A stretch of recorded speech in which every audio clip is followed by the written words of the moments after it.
నీ మార్గముల మీద వెలుగు ప్రకాశించును. యోబు 22:28. ఒకని మార్గము సరి అయినదిగా కనబడు మార్గము కలదు, అయితే తుదకు అది మరణమునకు త్రోవ తీయును. నేనే మార్గము సత్యము జీవమునై ఉన్నానని ప్రభు అయిన యేసుక్రీస్తు సెలవిచ్చాడు. ఆయన బాటలు జీవము కలదు.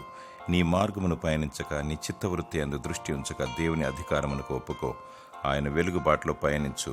నేను లోకమునకు వెలుగునని ప్రభు అయిన యేసుక్రీస్తు సెలవిచ్చాడు. చీకటి మార్గమున పయనించకు, అనగా అబద్ధము, మోసము, నరహత్య, వ్యభిచారము, దగ, కన్నింగు, అసూయ, ద్వేషం, కక్ష, క్రోధము, పగ, శత్రుత్వం అను వాటికి స్వస్తి చెప్పాలి.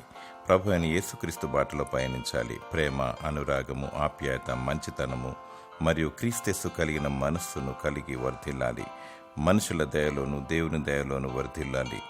నిన్ను నీవు తగ్గించుకొని దేవునికి లోబడినప్పుడు ఆయన నిన్ను లేవనెత్తుతాడు.